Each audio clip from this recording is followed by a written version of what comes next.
It is recorded as live. Okay. I technically am point 0.8. This is touch. Yeah, but I see probably like 0.9, and I'm spending the most in our CRC. I know, I heard you were doing that. Yeah, I'm 0.87. That's right. 0.87. I don't know how. That's funny. Oh, you know what? I should actually drag this onto the... Yeah, drag it on. It's much quicker. Yeah.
He's in New York.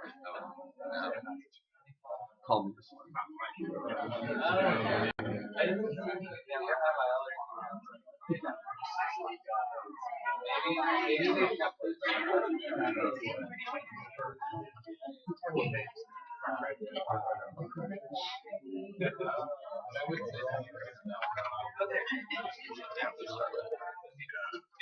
So we're actually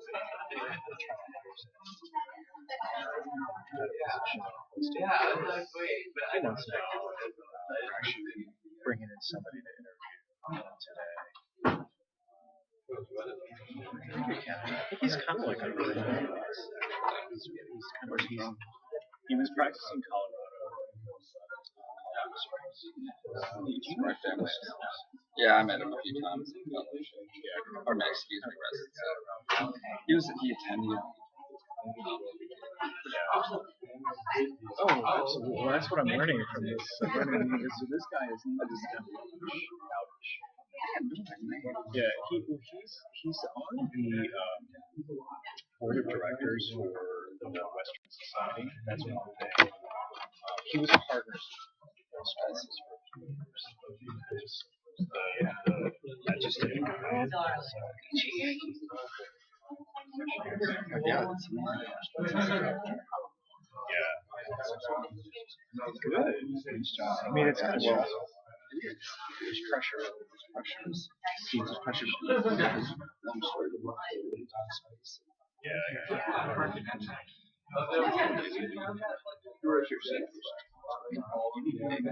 Yes. Well, he's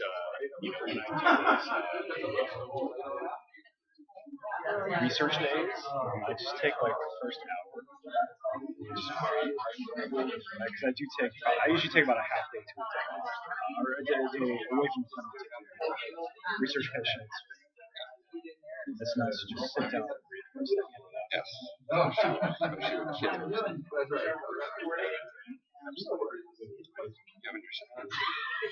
Yeah. So we You're on We your have 4 months. Wait a minute. 3 years. 4 months. Holy crap! I'm trying to wrap my head around the timing. I know. It's been that long. Yeah, she. Oh my gosh! I'm so sorry I missed it. May 22nd. It's good. He wasn't sleepy. So it's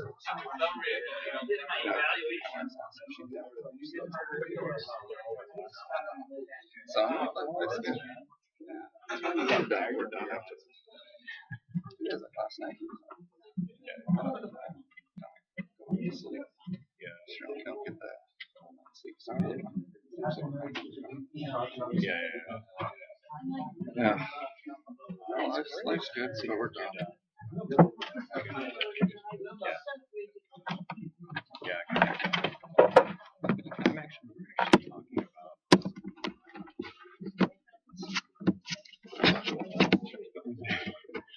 No, things are. When things are pretty stressful, we're like, let's just get it done.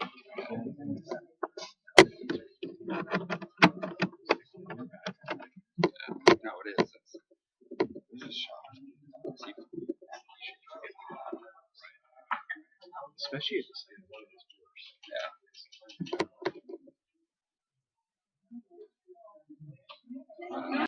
Keeping us.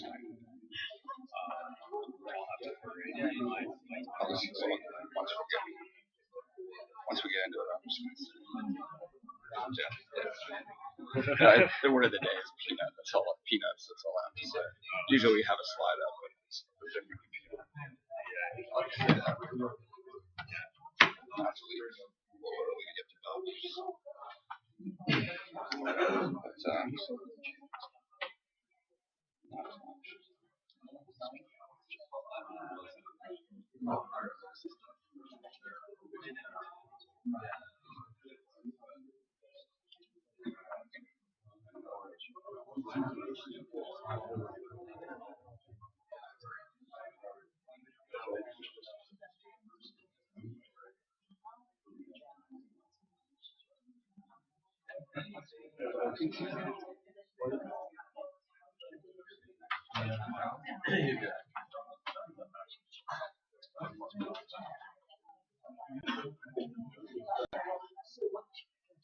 not as much.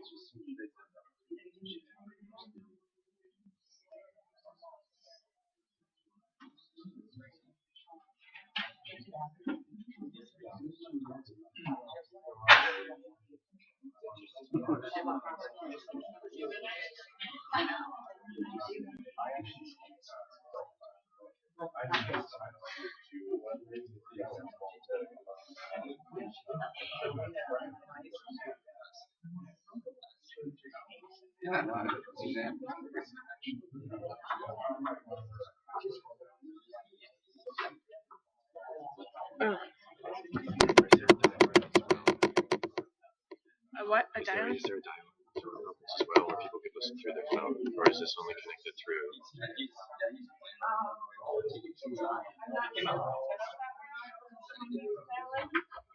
Yeah, there's been admin today. There has? Yeah. Friend from residence. He liked it, but he's really entrenched.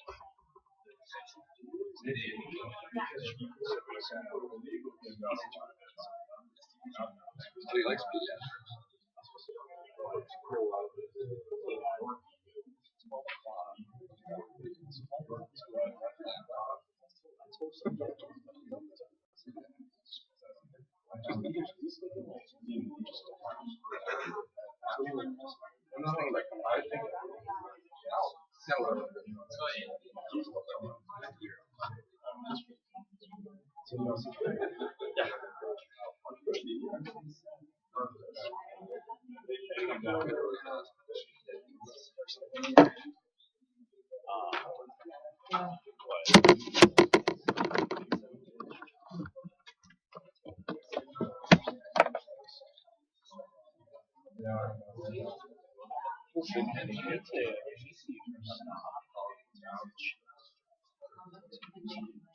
Or someone has to come in.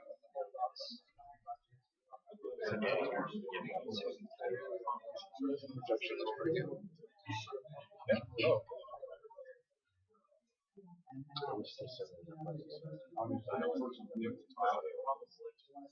This is projected. No, we're not doing that. We're regular. Yeah, it's just this, but this should. Yeah. Yeah, no, that's too. Let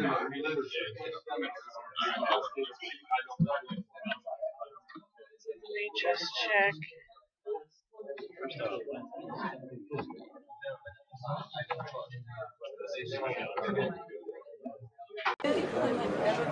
So he's enjoying himself in some way, shape, or form. I'm sure he's listening. He called me this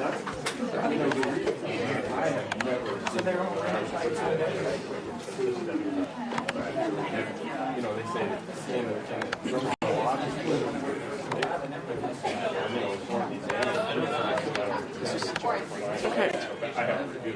Didn't plan to give it to you. I'm in shock. I can't wait to hear it. Well, I mean, it's still fine. There's no resolution. There never will. Because nobody's got to understand.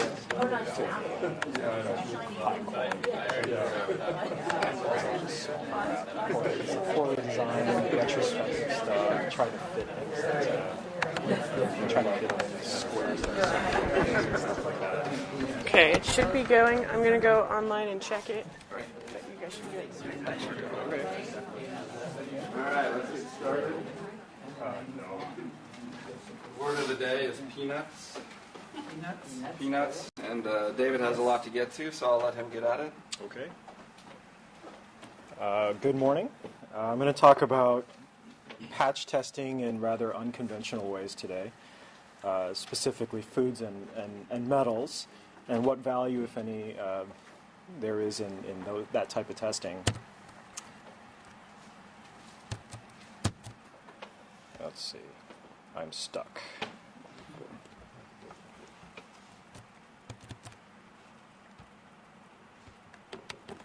There we go. I think it's just the pointer, or just... Got it. I got it. Yeah. Nothing to disclose. My objectives today will be to first talk about food patch testing. We'll talk about atopic derm, EOE, FPIES, and systemic contact dermatitis. And then after that, we'll switch gears and talk about, I was specifically asked to talk about metals, but I think that it'll be a more complete picture to talk about implants in general, because there may be more to that than just metals. And I'm going to specifically focus on orthopedic joint implants. So there's many other ways that metals can be inserted into the body, which we don't have time to talk about today. Just to sort of get your minds thinking a little bit, I wanted to bring up a few cases, probably things we see almost every day. First, a 6-month-old infant with moderate to severe eczema, started at 3 months of age, mostly nursing, a little bit of cow's milk formula supplementation, started solid foods about a month before, referred to you by a pediatrician to figure out what food allergy has to be triggering that eczema.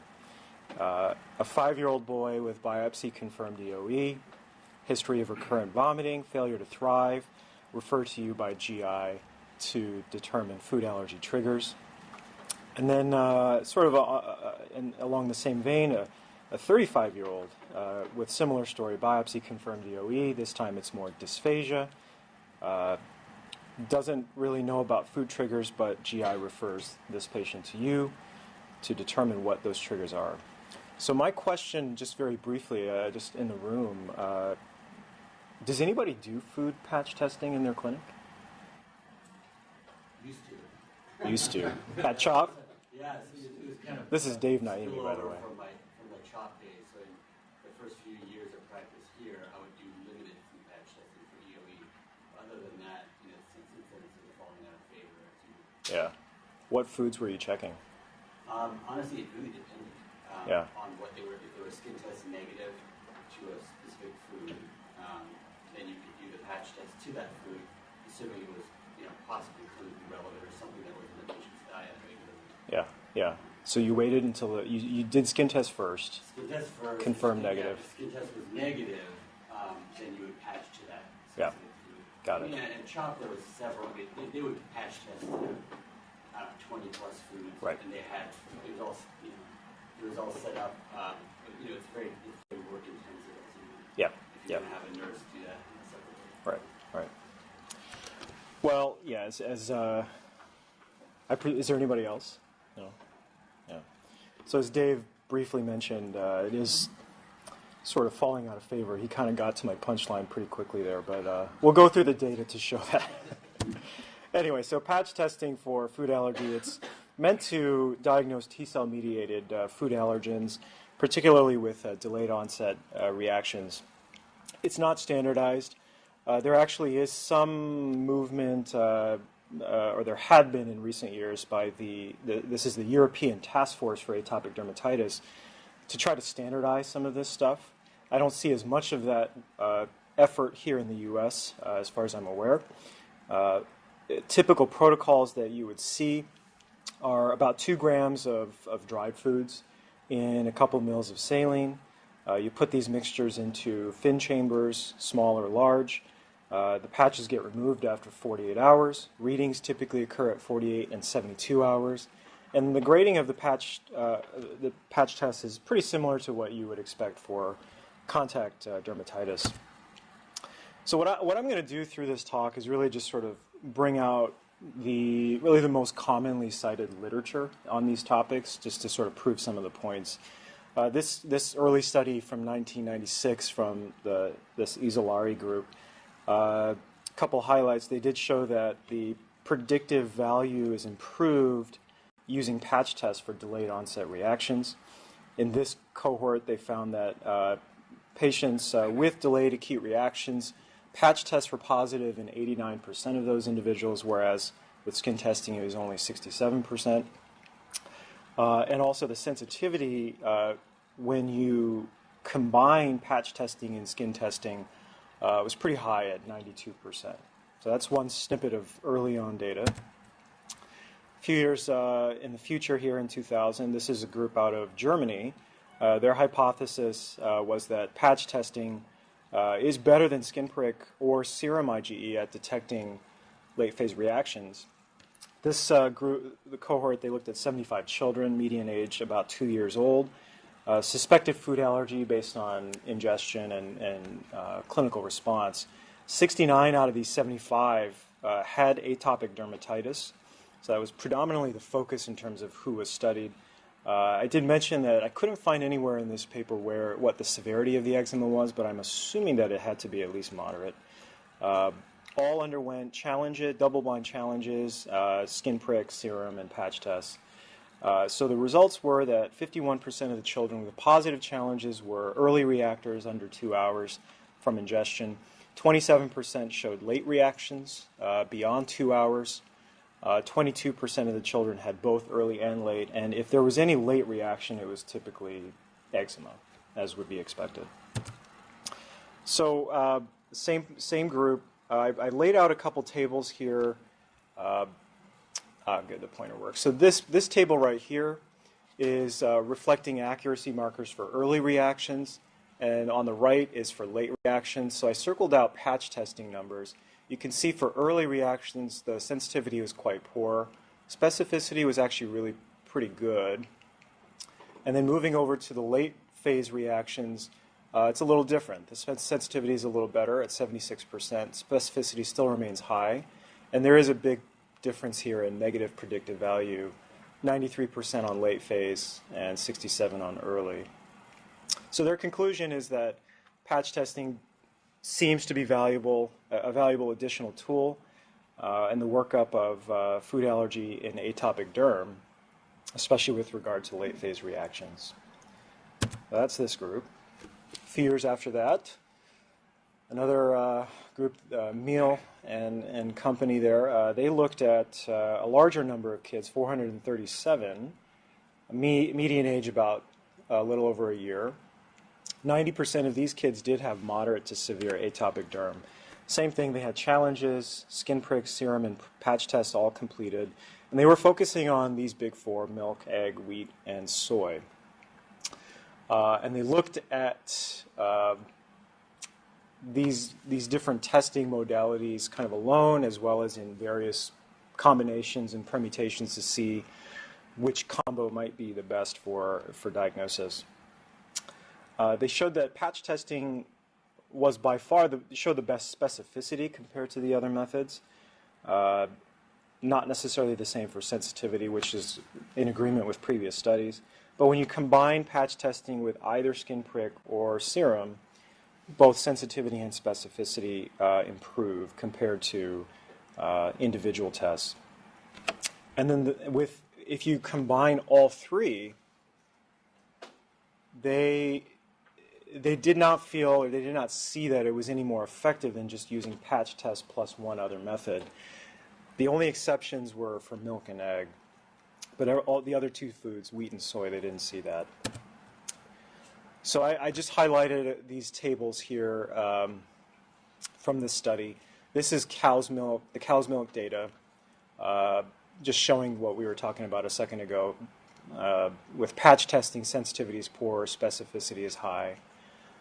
And then this is, it'll take a second to get this straight, but column A is looking at the combination of patch plus skin prick, and those are the numbers you see. A little better sensitivity than patch alone, high specificity. Column B is patch test plus serum IgE, actually a little better in terms of sensitivity, which may not necessarily be what you'd expect, but and then specificity is about the same. And then in C, that's the combination. Sorry about the pointer. So that's the combination of all three together. And you do have a higher sensitivity, still high specificity. And again, with wheat and soy, this was similar to egg, and with wheat and soy, that same thing did not pan out. And another interesting sort of tidbit from the same study is decision points for 99 and 95% predictive value cutoff. So you have the all-comers here in terms of 95 and 99% based on serum and skin prick.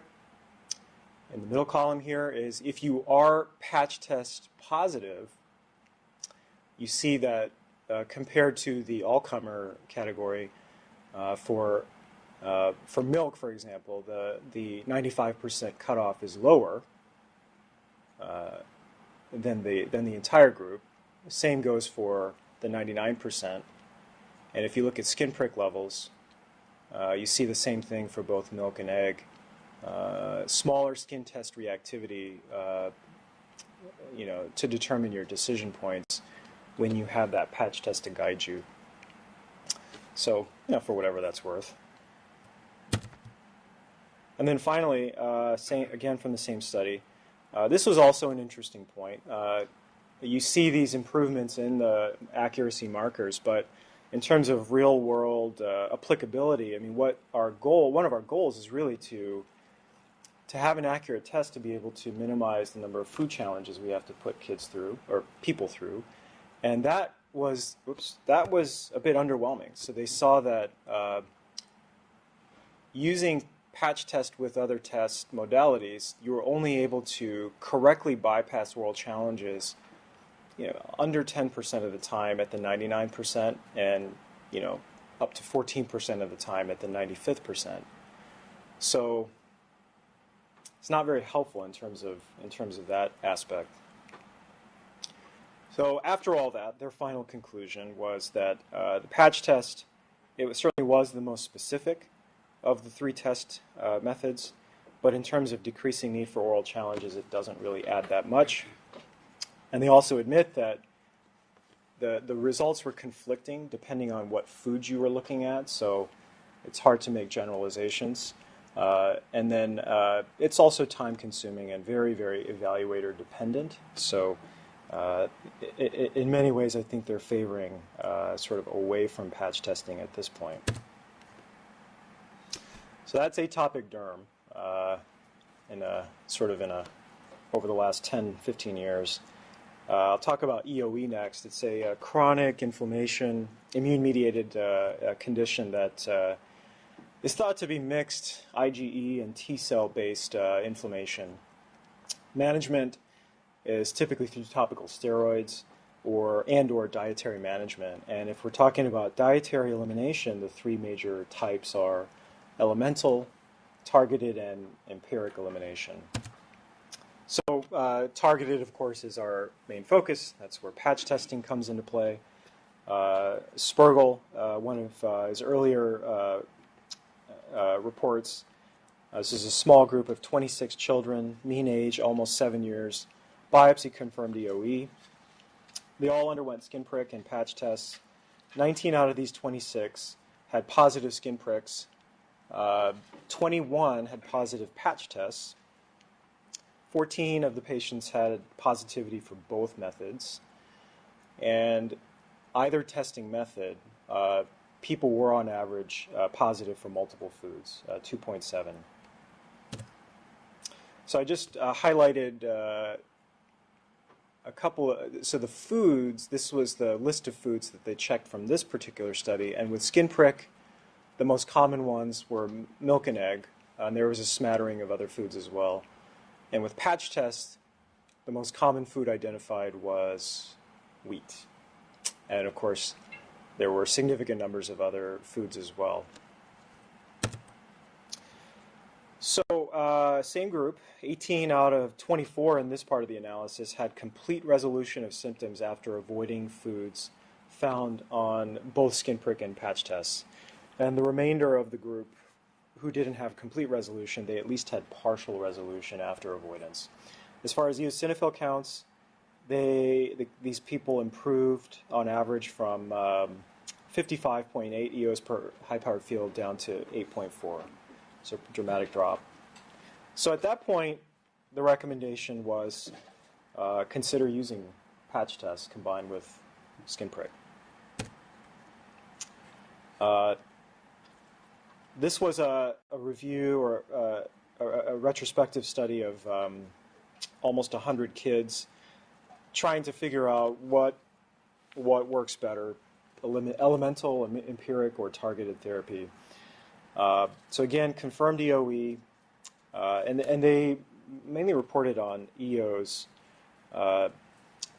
With elemental diet, that was probably the largest, most dramatic drop or change in pathology, 51 to 1 EOs per high-powered field. With the empiric diet, and that's the 6-food elimination, you go from 77 down to 3. It was still a significant drop. And then with targeted diet based on prick and patch, 38 to 7. So the conclusion is that elemental is definitely better. The empiric and targeted diets look about the same, at least based on biopsy results. Another one from Spergel. This, again, a retrospective study, 941 patients, but only 319 were actually included in the analysis. Pediatric patients with confirmed EOE. Prick and patch test again performed. And this was an interesting take on things. He was trying to look at a number of different combinations here based on just allergy testing alone, just empiric milk, egg, and wheat, 6-food, milk, egg, wheat, soy, and meats, allergy testing directed and milk, and then a vegan diet. So on the y-axis here is the percent success rate in terms of resolution of symptoms. So the highest bars you see are for these two categories. They're actually pretty equivalent. This would be the milk, egg, wheat, soy, and meat. It's a lot of foods. And then allergy testing plus milk was very similar at about 77% improvement rate. And this, I think on average, the people in this group, the allergy testing plus milk, was about 1 to 2 foods less that had to be avoided compared to the milk, egg, wheat, soy, meat group. David, how yes. broad, do you remember how broad the allergy testing was? No, I think, as Dave mentioned, I think they typically do a panel that's about 25 to 30 foods. Yeah. And this was based, the standard panel is that, and then if there was any quirky food that wasn't on their standard panel, they added that as well. This is just for your information. I'm not going to go through all this, but in case you're wondering, this was sort of all of the accuracy markers that they found. It's a little bit frustrating because it's kind of all over the map. I mean, it's hard to draw any sort of one major solid conclusion. It's all very food specific. And one thing that stood out is the negative predictive value of milk was quite a bit lower compared to the rest of the foods.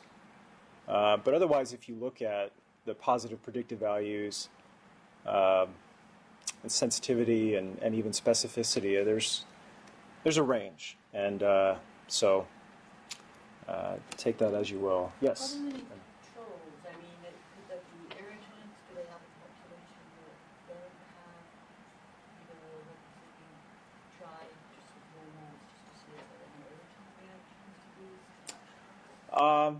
It's a good question. I don't remember them mentioning anything about control tests in terms of you're talking about patch tests, right? Yeah. I don't think I saw that. Just put Vaseline as the control generally, but aside from that. The Vaseline, okay. To just some normal different population, whether how many possible. Would be an actual irritant reaction versus, right? Or a sensitized, or you're sensitized but not. Yeah, there is Dave. If you can chime in, I don't see. Typically they usually with skin prick test, you usually don't want to do a patch test to someone who's skin prick test positive, because you can imagine that's going to just light up the whole bag. If you let that food sit there for 48 hours, and that's a child who's already sensitized to that food. So they make sure that whatever patch test they put on, that the skin testing is completely negative, and they show no evidence of IgE-mediated sensitization. Then they put the patch test on that food, and then the control that they use is just Vaseline. There's a little bit. I'll talk about this with the metal part, but there is a little bit more data on that as far as metals are concerned, as far as sensitized but tolerant, and that number is pretty high. But as far as food is concerned, I mean, a lot of this, that data is really sort of lacking. So based on this, authors recommend careful consideration of these dietary options. Empiric and targeted, as we all know now, it seems to be relatively similar in terms of effectiveness. Targeted diets, they may eliminate a few more foods, but the balance to figure out is the time and the effort really worth what you get out of that. And so that is all with kids, right? And with adults, it's even more of a kind of a mystery. As I think we can all agree, adult EOE seems to be a very different type of condition than pediatric EOE. So this was really the only substantial literature that you really can find as far as adults are concerned, and it was just a letter to the editor, in fact. From 2012, this group looked at 22 patients, adults, biopsy-proven EOE, targeted elimination diet for 6 weeks based on prick and patch, and this was for 26 foods as well. Out of the 22, only 15 actually did the diet. 4 got better, 1 partially better, and 10 had absolutely no response at all based on following a targeted diet. So based on this one piece of literature, it doesn't seem to be nearly as helpful for adults. Switching gears, FPIES. Very little data on this. This is the most recent literature you're going to find. And I believe this came out of Mount Sinai. So they looked at 25. So you guys know with FPIES, the conundrum here is that we have absolutely no tests to help diagnose this. It's all based on clinical history, right? So that's the premise of where they're going with this. 25 kids, median age 3 years. Median time from last reaction was 24 and a half months, a little over 2 years. 38 open challenges were performed in total. 16 out of the 38 challenges were positive, and of those positive challenges, only 2 actually had a positive patch test. And among the 22 negative challenges, 2 had positive patch tests. So those are the accuracy markers that they concluded from their analysis. So it looks like at this point we still have nothing for FPIES diagnostic testing. Systemic contact dermatitis. So this is either a localized or diffuse dermatitis that occurs after systemic exposure to an allergen that you became sensitized to by contact exposure. And the pathogenesis, the idea is that it's probably an extension of a T-cell mediated issue, just like contact dermatitis would be, although that is not confirmed. You may have heard the term baboon syndrome for board's purposes. It's a version of systemic contact dermatitis that's due to drug exposure, and it's called this because of the type of rash you develop in the intratriginous and flexural areas. Apparently makes you look like a baboon.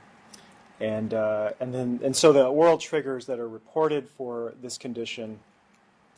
So here are a couple categories: balsam of Peru, and these are the specific foods that you could run into issues there. Nickel, propylene glycol, and there are other categories like Chinese herbs, antibiotics, steroids, and estrogen. I'm just curious: does anybody do patch testing for contact derm in their clinic? Contact dermatitis. For contact derm, yeah. So I'm sure it's a large number of you guys, yeah. If you have positives for any of these, do you guys recommend dietary avoidance of the same trigger? Yeah. Yeah.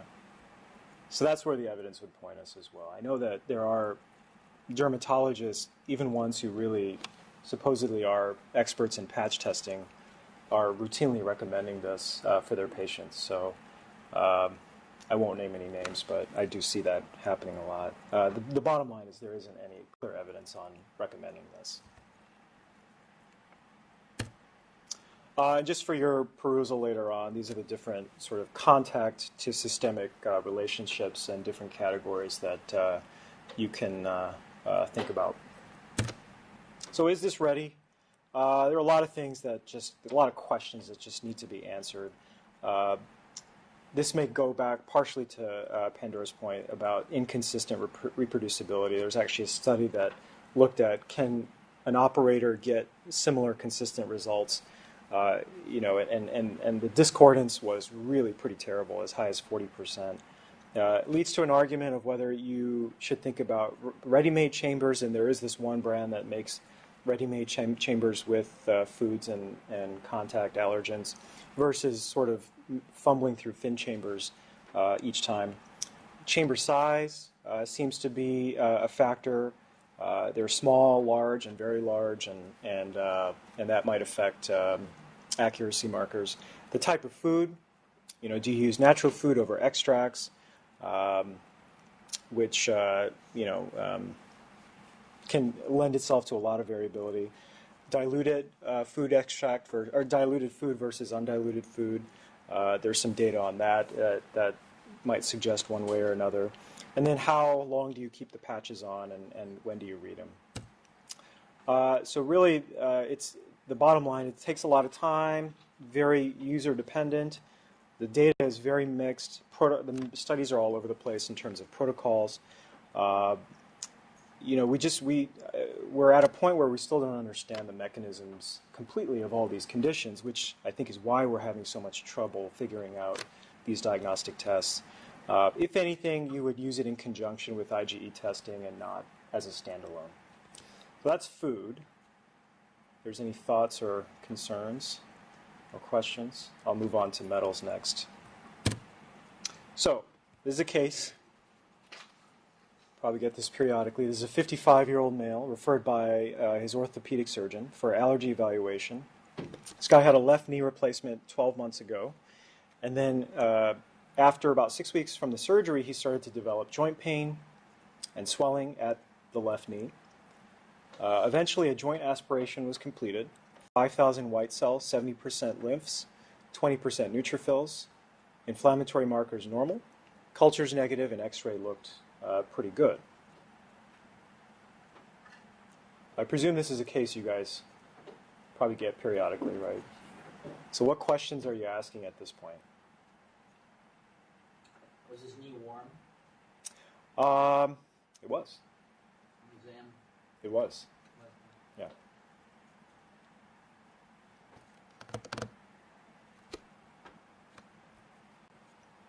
Okay. If had antibiotics and you weren't seeing bacteria or something, so you there that you get, most times they'll say, is this a metal sensitivity? Exactly.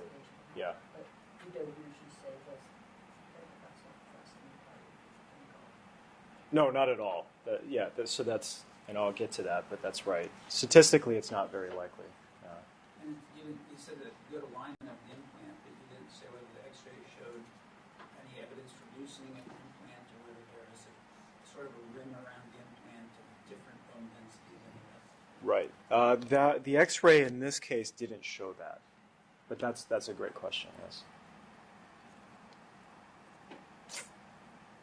All right, we'll just tuck this in the back of your mind. We'll try to unpack some of these points. So I just want to give you a little background on orthopedic implants. The first FDA-approved hip replacement was in 1969. It was actually a little bit later than I would have guessed. In 76, 7 years later, there were 80,000 hips, 40,000 knee replacements per year in the United States. By 2010, that number got up to 332,000 hips, 719 knees in the U.S., and of that number, 10 to 20% of those were revision surgeries for joint failure. The total hip and knee revision projected number is expected to increase by 137% and 600% respectively by 2030. And then the expenditures on joint replacements by 2030 is expected to be $50 billion. So this is a problem that we're probably going to need to become familiar with based on these numbers.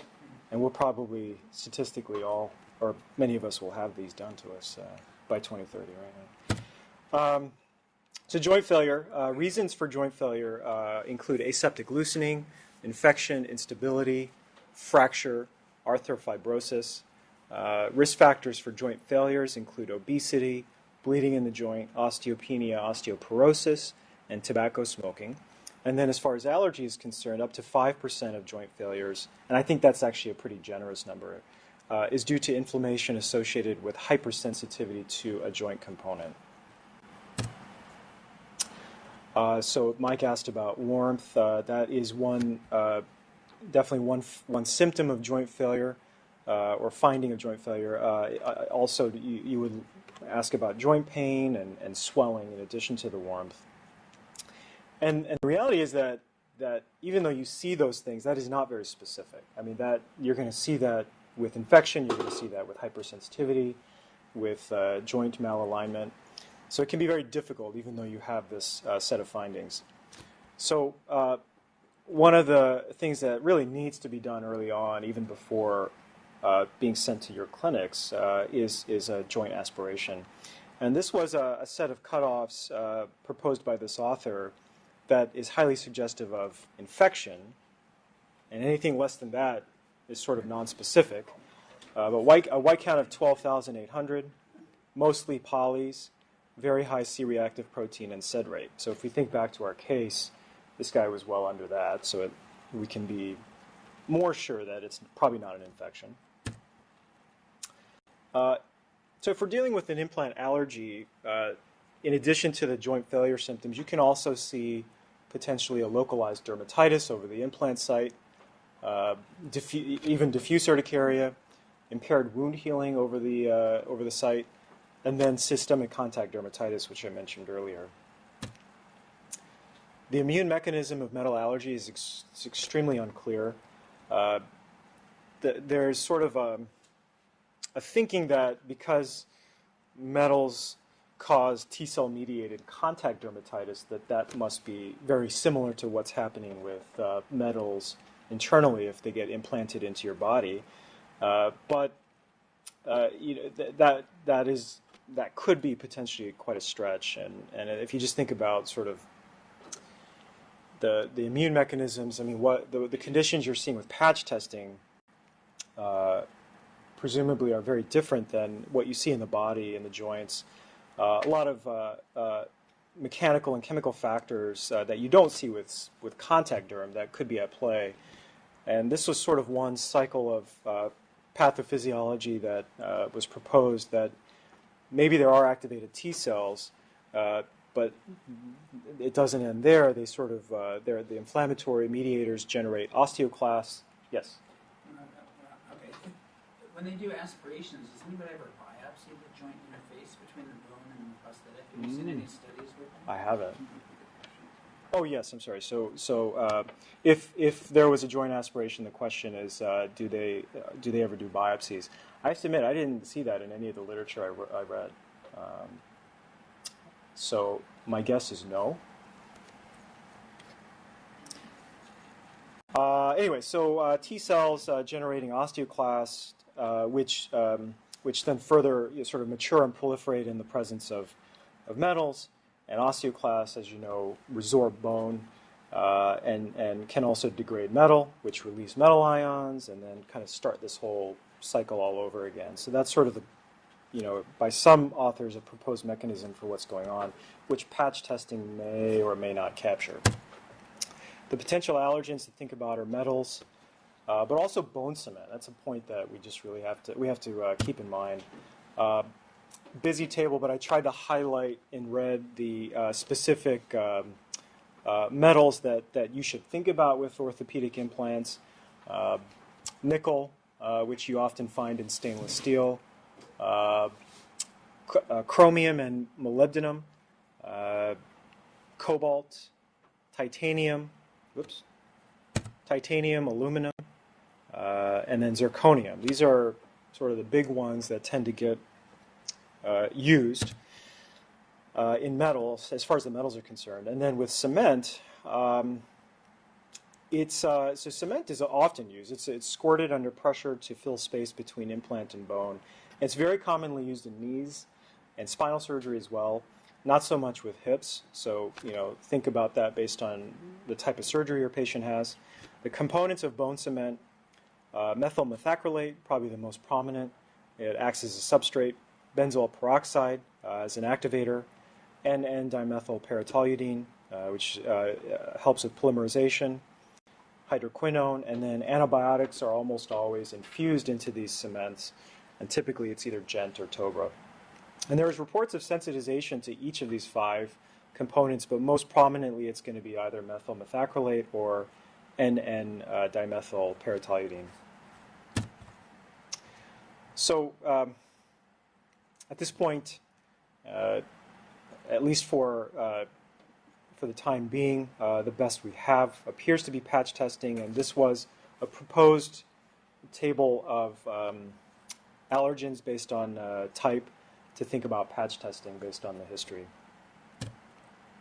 So just a few words about metal sensitization here. This author from 2009 reviewed 12 retrospective studies and showed that 60% of patients with implant complications have positive patch test reactions to metals. In a separate report, the North American Contact Dermatitis Group, same year, showed that metal sensitization is as high as 20% in the general population, regardless of clinical history. So that's what we were talking about earlier. So you have to factor that in as you're doing your testing and assessing the history. And then the other thing is that a large number of individuals diagnosed with metal sensitization after surgery may be becoming sensitized by the presence of the implant, and it's not a pre-existing metal allergy. So this, again, some of the common literature from 2012, this Gronke group, probability of having metal allergy almost 3 times higher in patients with failed implant compared to stable. And they found that testing for sensitization with no history of joint problems was unable to distinguish failed versus well-functioning replacement. So the conclusion is you don't have to worry about testing for sensitization if the joint is working properly. Probably somewhat obvious. The next study here in 2012 at Eskova, they looked at 31 patients, self-reported history of metal allergy, referred to derm for patch testing before a planned surgery coming up. 21 out of the 31 had positive patch tests, and 15 of that group had more than one metal. And so the orthopedists chose implants after this testing was completed without any of these metals that they were allergic to. And postoperatively, none of those 21 patients had any joint or skin problems. So it's a small study. There was no control group. Take those results with a grain of salt. What are the percent of patients that have joint replacements, taking all comers, that have complications of, the inflammation of joints that result in problems? In general?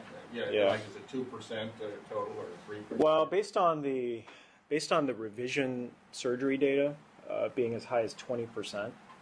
How about just all comers, though? No, that was all comers. All comers. That was So all comers, 20% yeah. So fail. 10 to 20%. And that was just one piece of data. That sounds way too high. It's not, yeah, I know, it sounds pretty high. The other thing people ignore is the tens of thousands of patients that have a nickel positivity that have no problems. Yeah, exactly. So they ignore the denominator. All of these are retrospective, just about nobody has randomized patients with skin test, patch test positivity, negativity in a blinded fashion. Exactly. That's a huge weakness, yeah.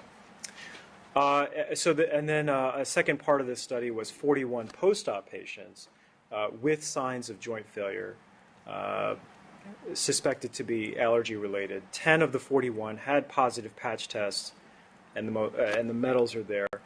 6 out of those 10 who were positive underwent surgery for revision, and again, symptoms resolved in all of them. And the 4 who didn't undergo surgery, no change in symptoms. Again, no controls, just a very small study. So they actually argue based on this that you should consider pre- and post-op patch testing in the right setting. Hey, it's good for our business. It is, yeah. I think it's That's wonderful. right. And, Yeah. if And there's we get patch test positivity, they're going to avoid those methods. That's right. That's fine. Yeah. Just a quick word about history. Is it valuable or not? From this study from 1989, it seems like the answer is probably not always. 18 implanted patients with these metals, they were tested prior to surgery, and then they were followed for a mean of 6 years after their surgery, and none of them had any complications with their joints afterwards. And there's more data to kind of back that up. The lymphocyte transformation test, probably on par with IgG food testing, right? Suggested by some as a more accurate test to assess immune reactions to internal joint components. Lymphocytes are incubated with metal salts for 4 to 7 days, and there's a proliferative response that occurs and is measured, and you get a stimulation index. If you see one of these reports, an SI greater than 2 is supposed to indicate an actual hypersensitivity. It's a test that's dependent on viable lymphocytes, and lymphocytes are very, very finicky, and they decay very rapidly, within days even. So by the time that the sample arrives to the lab, you may have a completely dead sample that may not show much, or something that's totally erratic. The two groups, or I should say, there's the major group that does this is the Melissa Diagnostics. They're based in London. And then there is an American-based group, Orthopedic Analysis, in Chicago. The bottom line, as we all know, not validated data that supports this is extremely weak.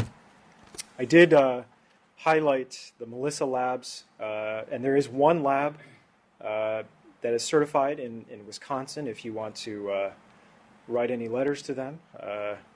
And if you're interested in ordering other tests from them, I just found this interesting. In addition to metals, they check for chronic Lyme disease, gluten, candida, drugs, and of course thimerosal. And then Orthopedic Analysis, that's the Chicago group. So, actually, I didn't check with Best here. Maybe they do it too. So, just to wrap up here, the weakness of the available data. As Gary said, there's no randomized controlled trials. Every sample, or every study had small sample sizes. Methods were completely variable, and the inclusion criteria were totally different. Joint failure due to immune hypersensitivity is quite rare. As far as pre-implant patch testing, it's very controversial. Every paper you read is going to give you something slightly different. I included some of the highlights in terms of literature. Immune mechanism of joint failure due to allergy is unclear. And again, it's unclear whether patch testing really tells you anything about the true pathophysiology. The consequences of misusing patch testing can be significant.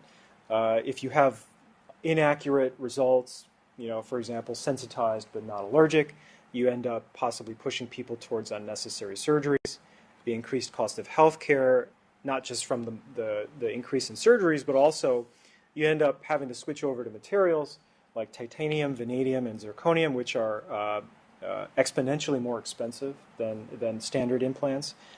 And then you also run the risk of actually sensitizing people through the patch testing process as well. Patch testing, still the best test we have for metal sensitization. I already talked about that. And then finally, if patch testing is positive, there are no guidelines at all for what to do after that in terms of what kind of surgery, how to do it.